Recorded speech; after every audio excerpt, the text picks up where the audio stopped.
So we have broker and owner of REMAX in the studio, Philip Skuman. Morning, Philip. Are you good? Morning, guys. Thanks for having me, as always. Maybe let's get this out of the way. Is an RDP house really transferable, and under what circumstances, as far as you know, if someone wants to sell an RDP house? Yeah, so firstly, we've got to see there are three types of ways in which RDPs are registered. Mm-hmm. Now, title deeds are one of them. Okay. And this is what the big fight in the country is about. We want our title deeds, la la la. Mm-hmm.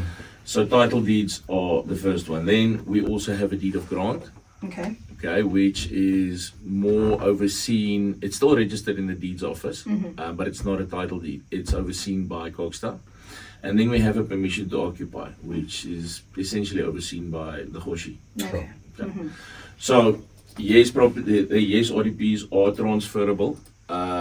We're currently actually busy with one, a loan application on one. Mm-hmm. So it can be done, but it also needs to align with the municipal regulations, having the plans done, having the bulk services connected, being compliant with municipal regulation. That's the title deed one. Okay, so if you and the deed of grant, okay, so then the bank will borrow money. So the bank won't borrow money to a PTO, okay, if you only have the permission to occupy. But if you do have a deed of grant or a title deed, then the bank will look at it. Okay. If obviously we are sticking to municipal regulations. Yeah. Now it goes a little bit further than this. With a deed of grant or title deed, you still need to own the property for at least 8 years. Okay, so Cogstar will have, they will set parameters, and they will say, and usually the two things that they say is that, and not all transactions are the same. So some of them they will say we obviously need to go past the 8 years, which is the mark, and then secondly, you need to give Cogstar the first option to buy it back. Some of these title deeds or deed of grants don't have that condition in, so you need to check specifically what your deed of grant says or your title deed. What are the parameters set forth in that? And then based on what it says, then it is transferable.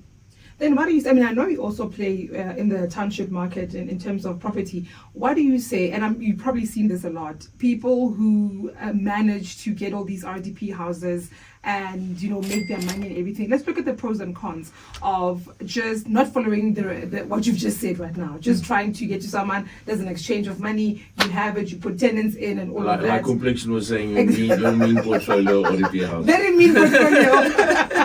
And they have a mean portfolio. Yeah, What I think it's lucrative. You are gonna have a higher yield, but you're gonna have a lower quality tenant, if I could say that. Okay.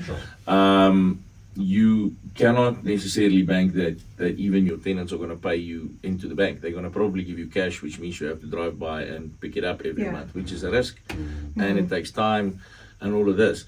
I do think though, if you have 10 or 20 of these RDPs, which you secured at, let's say, 600,000 or 700,000, and you are generating a 5,000 or a 6,000 rand rent from it with lower rates and taxes from the municipality, this could be quite feasible.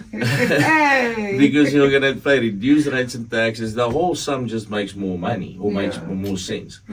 What you cannot necessarily bank on is that the value will increase and keep up with town's growth. So your town growth will always be higher. Not necessarily. In fact, there's a boom currently in your informal market. There's a lot of houses that are for sale, and these houses are selling cash because the banks are not bonding them necessarily. What's the going rate for an RDP then? Right now, what are we looking at?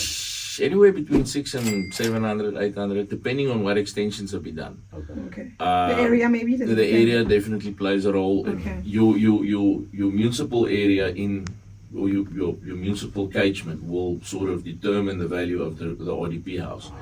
Let's say the cheapest house in Polokwane was 1.5 million. I can tell you now the RDPs will clear 1 M.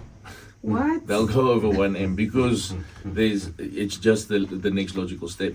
So the higher properties always pull the smaller properties up. Yeah, I'm sleeping on myself. With that mean property portfolio. It's a bit more difficult to formalize, but once you got it running, you should. Yeah, don't quote me on this, but I think you should have a higher yield. We're not going to quote you.